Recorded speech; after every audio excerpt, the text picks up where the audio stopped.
നമസ്കാരം. വൻ സ്രാവുകൾക്കൊപ്പം നീന്തുന്ന പൾസർ സുനി ചെറിയൊരു മീനല്ല. സ്വാഗതം വക്രദൃഷ്ടിയിലേക്ക്. ജേക്കബ് തോമസിൻ്റെ ആത്മകഥ വൻ സ്രാവുകൾക്കൊപ്പം നീന്തുമ്പോൾ പൾസർ സുനി ജയിലിൽ വച്ച് വായിച്ചു കാണണം. കാരണം ഇന്ന് അങ്കമാലി കോടതിയിൽ വന്നപ്പോൾ സുനി ഉച്ചരിച്ചതും ഇതാണ്: നീന്തുന്നത് വൻ സ്രാവുകൾക്കൊപ്പം. വലിയ സ്രാവാണോ ചെറിയ സ്രാവാണോ എന്നൊക്കെ അറിയാനിരിക്കുന്നതേയുള്ളൂ. ആരോപണ വിധേയർ മുൻകൂർ ജാമ്യം ഉൾപ്പെടെയുള്ള നടപടികളെക്കുറിച്ചും ആലോചിച്ചു തുടങ്ങി. ജയിലിൽ നിന്ന് അയച്ച കത്തും പോലീസിന് നൽകിയ മൊഴിയും കൂടാതെ ആദ്യമായി മാധ്യമങ്ങളോടും ഗൂഢാലോചന ആംഗിൾ പ്രതി വെളിപ്പെടുത്തിയിരിക്കുന്നു. ചെറിയൊരു മീനല്ലാത്ത പൾസറിൻ്റെ ക്രിമിനൽ ബുദ്ധിയാണോ ഇതെല്ലാം എന്നും നമുക്കറിയില്ല. ഏതായാലും പോലീസിൻ്റെ അന്വേഷണം ലക്ഷ്യത്തോട് അടുത്തിരിക്കുന്നു.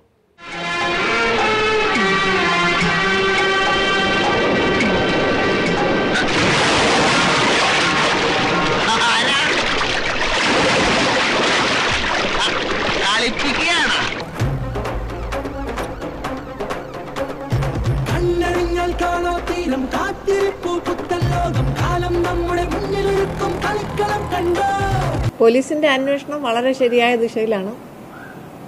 ആദ്യം തൊട്ടേ ശരിയായ ദിശയിലാണ് പ്രോഗ്രസ് ചെയ്തുകൊണ്ടിരിക്കുന്നത്. ഇപ്പോഴും നന്നായിട്ട് പ്രോഗ്രസ് ചെയ്യുന്നു.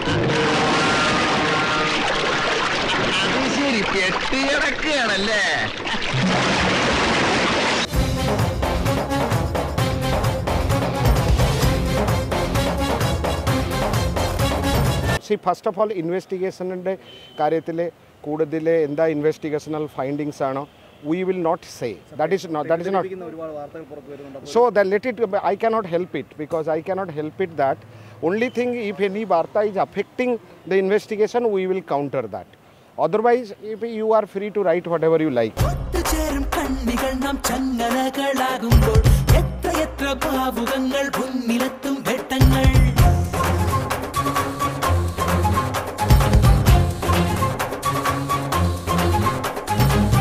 ഒന്ന് ദിവസത്തോടെ വെയിറ്റ് ചെയ്യൂ.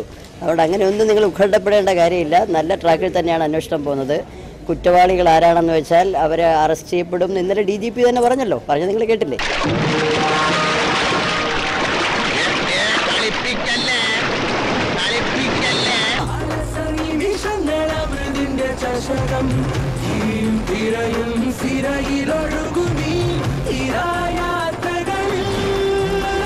ചില സുരക്ഷാ ഭീഷണികൾ ജയിലിന് പുറത്ത് ഉള്ളത് കൊണ്ട് മാത്രമാണ് ഈ സാഹചര്യത്തിൽ ഒരു ജാമ്യാപേക്ഷ നൽകേണ്ട എന്ന് സുനി പറഞ്ഞിരിക്കുന്നത്. അതിന് നിജസ്ഥിതി മനസ്സിലാക്കണം. ജയിലിനുള്ളിൽ അദ്ദേഹം സുരക്ഷിതനാണ്. മറ്റു തരത്തിലുള്ള സാഹചര്യങ്ങളിൽ ഒന്നുമില്ല. എന്നാൽ ചില ഭീഷണികൾ പല ഭാഗത്തു നിന്നും നിലനിൽക്കുന്നത് കൊണ്ട് പെട്ടെന്ന് ജയിലിൽ നിന്ന് പുറത്തിറങ്ങേണ്ട ആഗ്രഹം അദ്ദേഹത്തിന് ഇല്ല എന്നാണ് ഞാൻ മനസ്സിലാക്കുന്നത്.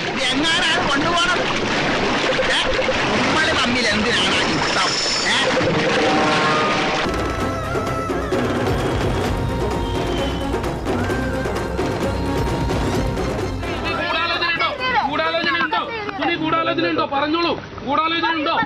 പറഞ്ഞോളൂ. കാര്യങ്ങളൊക്കെ ശരിയാണോ? ദിലീപിന്റെ പേര് പറഞ്ഞിരുന്നു, ഉള്ളതാണോ? സ്രാവുകൾക്കൊപ്പമാണ് ഇപ്പൊ നീന്തണേ.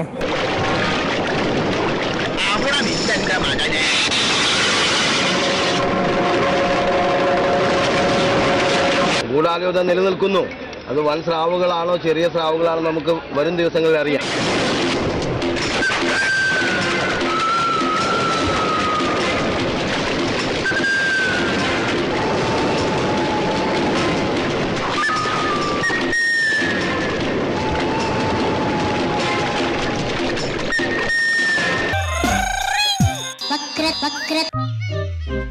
പൾസർ സുനിയുടെ വക്കാലത്ത് ഏറ്റെടുക്കുന്ന കാര്യത്തിൽ കോടതി മുറിയിലും പുറത്തും രണ്ട് അഭിഭാഷകർ ഏറ്റുമുട്ടി. പേരുകേട്ട കൊടും ക്രിമിനൽ വക്കീൽ അഡ്വക്കേറ്റ് BA ആളൂർ സുനിയെ ജയിലിൽ പോയി കണ്ടാണ് വക്കാലത്ത് ഏറ്റെടുത്തത്. 1000 രൂപയും മള്ളൂർ വക്കീലും ഉണ്ടെങ്കിൽ ആരെയും കൊല്ലാമെന്ന് പണ്ട് പറഞ്ഞു കേട്ടിട്ടുണ്ട്. അതുപോലെ ആളൂർ ഉണ്ടെങ്കിൽ എപ്പോൾ അകത്തു പോയെന്ന് ചോദിച്ചാൽ മതി. ഞാൻ മുകുന്ദനുണ്ണി, വക്കീല. കോട്ടക്കെട്ട് കണ്ടില്ലേ? കോട്ടയ്ക്കുണ്ട്, പക്ഷേ വിശ്വാസം ഇല്ലേ? ഒറ്റ മിനിറ്റ്. Look at that. സുനിയെ ഒരു പ്രാവശ്യം നേരിട്ട് കണ്ടിരുന്നു, 15 മിനിറ്റോളം കൂടിക്കാഴ്ച നടത്തിയിരുന്നു. അപ്പോൾ ഈ കേസുമായി ബന്ധപ്പെട്ട കാര്യങ്ങളാണ്, ഗൂഢാലോചനയെക്കുറിച്ചുള്ള കാര്യങ്ങൾ സംസാരിച്ചില്ല. ഇനിയും സുനിയുമായി കൂടിക്കാഴ്ച നടത്തുന്നതായിരിക്കും. ഗൂഢാലോചനകളുടെ ചുരുളുകൾ അതിനുശേഷം അഴിയുന്നതായിരിക്കും. കോടതിയുടെ കസ്റ്റഡിയിലിരിക്കുന്ന ഒരു പ്രതി അദ്ദേഹത്തിൻ്റെ റിലേറ്റീവ്സിനെ കാണാം, അദ്ദേഹത്തിൻ്റെ വക്കാലത്തുള്ള അഭിഭാഷകനെ കാണാം. വേറെ പുറമേ നിന്നൊരു അഭിഭാഷകന് വന്ന് കാണാനുള്ള സാഹചര്യം എന്താണെന്ന് അറിയില്ല. ആര് പറഞ്ഞിട്ടാണ് അദ്ദേഹം അവിടെ പോയി കണ്ടതെന്ന് അറിയില്ല. ആര് പറഞ്ഞിട്ടാണ് അദ്ദേഹം ഇദ്ദേഹത്തിന് വേണ്ടി ഹാജരായെന്നും അറിയില്ല. I object, Your Honor. Yes, my lord. That's all, Your Honor. അതെ, എനിക്കൊരു ലുക്കില്ലാന്നേ ഉള്ളൂ. എനിക്ക് ഭയങ്കര ബുദ്ധിയാ. ഈ മാധവ് നായർ, ഈ മാധവ്ജി. ഈ കേസ് ഏറ്റെടുക്കാൻ എനിക്ക് മേൽ സമ്മർദ്ദമുണ്ടായിരുന്നു. എന്നാൽ ചില സാങ്കേതിക പ്രശ്നങ്ങൾ കൊണ്ടും സമയത്തിൻ്റെ അഭാവം കൊണ്ടും എനിക്കിത് ഏറ്റെടുക്കാൻ സാധിച്ചില്ല. എന്നെ ഏൽപ്പിച്ചവരുടെ ആവശ്യപ്രകാരമാണ്, അതിനോട് ചേർന്ന് സുനിയുടെ ആവശ്യപ്രകാരമാണ് ഞാൻ ഇപ്പോൾ കോടതിയിൽ ഹാജരായത്. മിസ്റ്റർ മാധവൻ നായർ, നിങ്ങൾ ഒന്നുകൊണ്ടും പേടിക്കണ്ട. നിങ്ങൾക്ക് വേണ്ടി ഈ കേസ് ഞാൻ വായിച്ചിരിക്കും. പ്ലീസ് എന്നെ രക്ഷിക്കണം. എനിക്ക് തന്നെ ഈ കേസ് തരണം. അദ്ദേഹം ഈ പ്രതിയെ കണ്ട് പുറത്തിറങ്ങിയ ഉടനെ ജയിലിന്റെ മുന്നിൽ വെച്ച് പറഞ്ഞത് ഈ കേസിൽ ഗൂഢാലോചനയുണ്ട്, ഇതിൽ സിനിമാക്കാരുടെ ബന്ധമുണ്ടെന്ന് പറയണം. അപ്പോൾ ഒരു പ്രതി ഒരു അഭിഭാഷകനോട് പറയുന്ന കാര്യങ്ങൾ ഒരിക്കലും പുറത്തു വെളിപ്പെടുത്താൻ പറ്റില്ല, പോലീസിനോട് പോലും പറയാൻ പാടില്ല. അപ്പൊ അദ്ദേഹം പ്രതിയെ കണ്ട് ഉടനെ ജയിലിന് പുറത്തു വന്ന് ഇങ്ങനെ വെളിപ്പെടുത്തിയത് ആർക്ക് വേണ്ടിയാണെന്ന് അറിയില്ല. അതിനെപ്പറ്റി അന്വേഷിക്കേണ്ടതാണ്, അദ്ദേഹത്തെ ചോദ്യം ചെയ്ത് അന്വേഷിക്കേണ്ടതാണ് പോലീസ്. മാധവൻ നായർ ചേട്ടനൊന്നും പറഞ്ഞില്ല. ഈ കേസിന് കോടതി പോരാ, പട്ടാള കുറച്ചും കൂടി നല്ലത്. പട്ടാളോ? ദൈവമേ, ഈ കേസ് അതിർത്തി വിട്ട് പോവേടാ. ചലച്ചിത്ര താരം KB ഗണേഷ് കുമാറിൻ്റെ പിതാവായ R ബാലകൃഷ്ണ പിള്ളയ്ക്ക് ഒരു പഴയ സിനിമാ ബന്ധവുമുണ്ട്. രണ്ടു നിലയ്ക്കും സിനിമാ രംഗത്തെക്കുറിച്ച് പറയാൻ എന്തുകൊണ്ടും യോഗ്യൻ.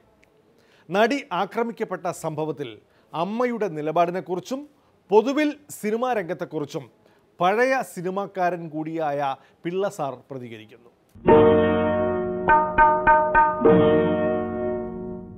എന്താ എല്ലാവരും കൂടി വിശേഷം വല്ലതുണ്ടോ? ഒന്ന് കാണാൻ കുറെ ദിവസമായി കാത്തിരിക്കുകയായിരുന്നു. ഞാനിവിടെ ഇല്ലായിരുന്നു, തിരുവനന്തപുരം വരെ പോയിരുന്നു. ഉത്സവം നടത്തും, അതിനെന്താ? ഇവിടെ അതൊക്കെ വേണ്ട പോലെ നടത്താൻ മറ്റു പ്രമാണിമാരുണ്ടല്ലോ. മംഗലത്തെ ഉണ്ണുത്താൻ അദ്ദേഹം ക്ഷേത്രവും പ്രസിഡന്റ് ആണെങ്കിലും കുറുപ്പദ്ദേഹം മുന്നിൽ നിൽക്കുന്ന പോലെ പറ്റുമോ? എന്ത് ചെയ്യാനാണ് നായരെ? ഞാന് അമ്പലത്തിന്റെ കാര്യത്തിൽ ഇടപെടുന്നതൊന്നും ഉണ്ണിത്താൻ ഇഷ്ടമല്ലല്ലോ. ഏതായാലും ഇത്തവണത്തെ ഉത്സവം പൊടിപൂരമാക്കണം. അതിന് കുറുപ്പദ്ദേഹം ഒന്ന് മുൻകൈ എടുത്തേ പറ്റൂ. ഞാൻ എന്ത് ചെയ്യണമെന്ന് നിങ്ങൾ തീരുമാനിക്കുന്നു, അത് ഞാൻ ചെയ്യാം.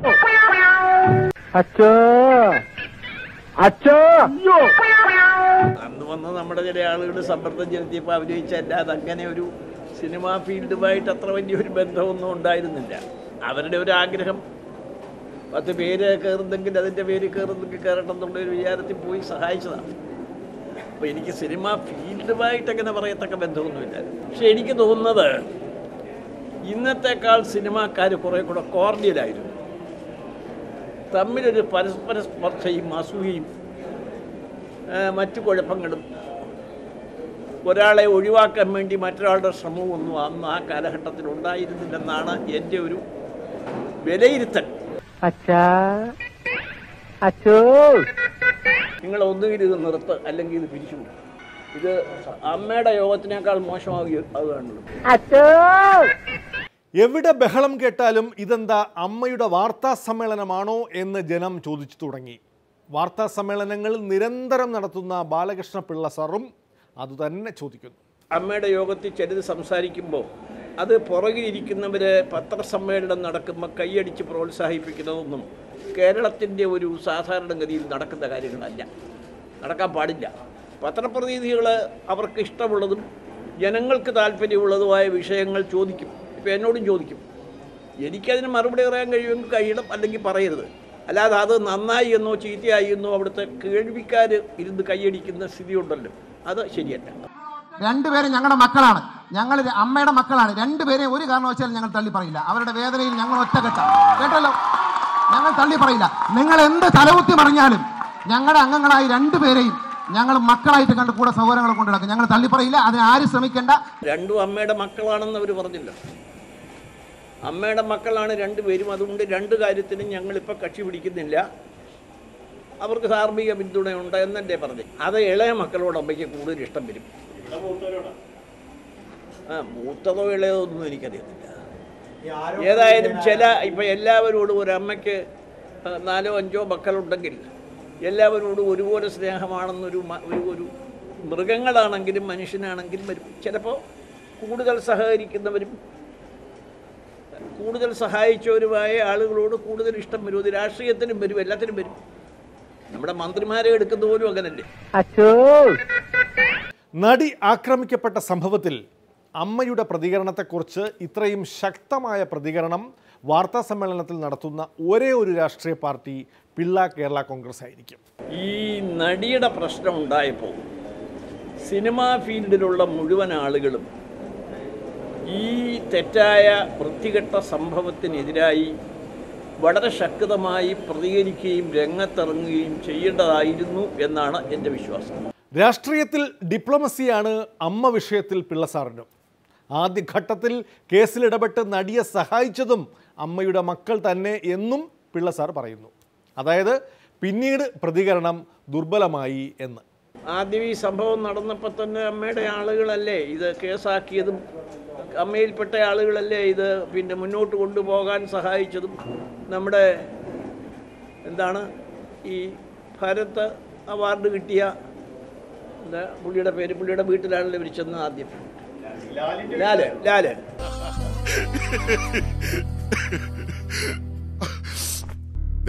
ഇവനാണ് ഞങ്ങ പറഞ്ഞ നടൻ. ഇവനാണ് നടൻ. നല്ല ഫ്രഷ് പീസ.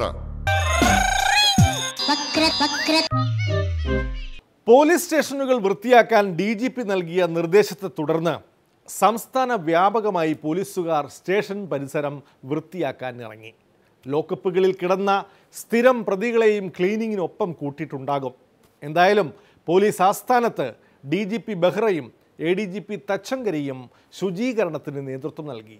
കൊതുകുകളെയും മറ്റ് ക്ഷുദ്രജീവികളെയും പോലീസ് ആസ്ഥാനത്ത് നിന്ന് പുറത്താക്കാനുള്ളതാണ് ഈ ക്ലീനിങ്. ഞാൻ വല്ലാത്തൊരവസ്ഥയിലാണ്. ഞാനും അവസ്ഥയിലാണ്. നിനക്കെന്താ അവസ്ഥ? അല്ല, മുതലാളിയുടെ അവസ്ഥയാണല്ലോ എന്റെ അവസ്ഥ. ശ്രമിങ്ങി വന്നേ. നിനക്ക് എന്നോട് സ്നേഹമുണ്ടോ? മുതലാളി, പഞ്ചസാരക്ക് മധുരമുണ്ടോ, കൈപ്പയ്ക്ക് കയ്പുണ്ടോ, ഉപ്പിന് ഉപ്പുണ്ടോ എന്നൊന്നും ചോദിക്കേണ്ട കാര്യമില്ല. എനിക്ക് നിന്റെ സഹായം വേണം മുതലാളി. ഞാൻ നന്ദിയുള്ളവനാ.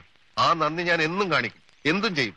അന്തം വിട്ടു നോക്കി ഗ്രാമമാകെ എങ്ങു നിന്നവന്ന ദൈവദൂതൻ തലോടലാലെ നീതിലോളമാല കെട്ടും കാറ്റിനാൽ അലർച്ച മാറ്റിനാടിനെന്തു പൊന്നിനെന്തു വന്നതോ. നിങ്ങൾ പറയുമ്പോൾ ഇത് പോലീസ് ഇങ്ങല്ല, പക്ഷേ ഇത് പോലീസ് ഒരു is a part of the life of people. അതുകൊണ്ട് we thought that it should be done and it is a part of the community policing also. I have all sorts of lethal weapons. നമ്മുടെ നാടൻ മലപ്പുറം കത്തി മുതൽ ultra modern mission ഗണ്ട് 5 kilometre ദൂരത്തേക്ക് zoom ചെയ്ത് fire ചെയ്യാവുന്ന telescopic. ഇത് അമ്പും വില്ല്, ഗൂർഖ ഗറില്ലകൾ ഉപയോഗിക്കുന്നത്. പിന്നെ ബോംബ് ഉണ്ടാക്കാനുള്ള മെറ്റീരിയൽസ് ഉണ്ട്, ടൈം ബോംബ് സംവിധാനവുമുണ്ട്. ഏത് വേണമെന്ന് പറഞ്ഞേച്ചാൽ മതി. എല്ലാ ദിവസവും എല്ലാ ആഴ്ചയിലെ 2 ദിവസം അറ്റ്ലീസ്റ്റ് ചെയ്യണം. ഞാൻ പറഞ്ഞു പോലീസ് സ്റ്റേഷൻ പരിസരം മാത്രമല്ല, പോലീസ് പോയിട്ട് ഒരു പാർക്കിൽ എവിടെയെങ്കിലും ചെയ്താലും വിളിച്ചു it will be good. People will be I take that children should be taken, student police should be taken. അതാണ് പറഞ്ഞത്. അപ്പൊ നല്ല ഐശ്വര്യമായിട്ടൊരു കുഴിയങ്ങ് കുഴിക്കുക. ഞാൻ ഏതെന്നെ ഓപ്പറേഷൻ കഴിഞ്ഞിരിക്കുകയാണ്. അല്ല, അത് കുഴപ്പമില്ല, അത് കുഴപ്പമില്ല. ആദ്യത്തെ ഒരു കുത്തുകുത്തിയാ മതി. വിളിപ്പുറത്ത് തെച്ചു നിൽക്കും ഉജ്ജ്വല പ്രഭാവമേ വരൂ വരൂ തുടിക്കും ആത്മവീര്യമേ. തൊലിയ ചണ്ടയാടി നടപ്പ് ഇടത്തും വലത്തും താളം തുടിച്ച് ചിരിച്ചു മതിരെ മയക്കും പോക്ക് കണ്ടില്ലേ. കാണാൻ എന്തു രസം, കണ്ടാൽ കണ്ണിറയും കർമ്മം കൊണ്ടു കൈ വന്നതായി. പരിസരങ്ങളിൽ ശുചിയായി സൂക്ഷിക്കാത്തത് മൂലമുണ്ടാകുന്ന കൊതുക്, അതുപോലെ മറ്റുള്ള ക്ഷുദ്രജീവികളുടെ വളർച്ച തടയുന്നതിനുള്ള ഒരു പ്രോഗ്രാം അതിൻ്റെ തുടക്കമായിട്ടാണത് ആരംഭിച്ചിട്ടുള്ളത്. വാക്കിൽ തെൻകനിവും നോക്കിൽ സാന്ത്വനവും ഗ്രാമത്തിന്റെ ഭാഗ്യമായി. ഞാൻ നിലം തുടച്ചും വിറക് കീറിയും വെള്ളം കോരി കഷ്ടപ്പെടുന്നത് എന്തിനു വേണ്ടിയാ? നമ്മുടെ കേസിന്റെ വിജയത്തിന് വേണ്ടിയല്ലേ? പോലീസിന്റെ പണിയല്ല കുളം വൃത്തിയാക്കലും ചവറുവാരലുമെന്ന് തച്ചങ്കരി കഴിഞ്ഞ ദിവസം പറഞ്ഞതേയുള്ളൂ. DGP ഇപ്പോൾ പറയുന്നു ഇതും പോലീസിംഗ് തന്നെ എന്ന്. ജനമൈത്രി പ്രോഗ്രാമിൻ്റെ പദ്ധതിയുടെ ഭാഗമായിട്ട് കേരളത്തിലെ എല്ലാ പോലീസ് എസ്റ്റാബ്ലിഷ്മെൻറ്റിലും, പോലീസ് സ്റ്റേഷനുകൾ, പോലീസ് ഓഫീസുകൾ ഉള്ള പരിസരങ്ങൾ ശുചിയായി സൂക്ഷിക്കുവാനും, പിന്നെ കൂടാതെ വേസ്റ്റ് മാനേജ്മെൻറ്റ് എങ്ങനെയാണെന്നുള്ളതും കൂടി ഉള്ള ഒരു അവയർനെസ് വരുത്തുക എന്നുള്ളതാണ്. മനോജ് ചാർജ് എടുത്തപാടെ തീരുമാനിക്കുകയാണ് ഇവിടെ പോയിട്ട് അടിച്ച് തകർത്ത് കളയാം. പുള്ളി അങ്ങോട്ട് ടൗണിലേക്ക് ഇറക്കി നോക്കിയപ്പോൾ അവിടെ ഒരു ആറുണ്ട്, കുളം. ഞാൻ ഇനി വന്നപ്പോൾ കണ്ട് കുളം. കുളം കഴുകാൻ നമ്മുടെ പണിയല്ല, ഇപ്പം എല്ലാവരുടെയും പണിയാണല്ലോ. വേറെ വകുപ്പുകളിൽ കയറി കൈയിട്ട് പേരെടുക്കുക. അതാണ് ഇപ്പോൾ വേറൊരു സ്റ്റൈല്. കുളം തിന്നാൻ വേണ്ടി വെക്കുന്നു, ഉടനെ പത്രക്കാർ ക്യാമറ ഒരു വെരി ഗുഡ് SI.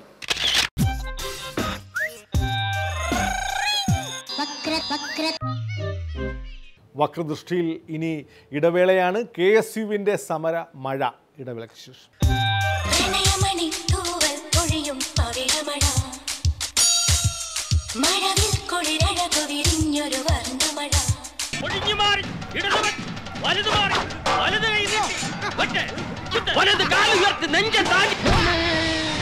രണ്ടു ഓലക്കീറോ വെള്ള തുണി എടുത്തോളൂ, എന്നെ മൂടാൻ.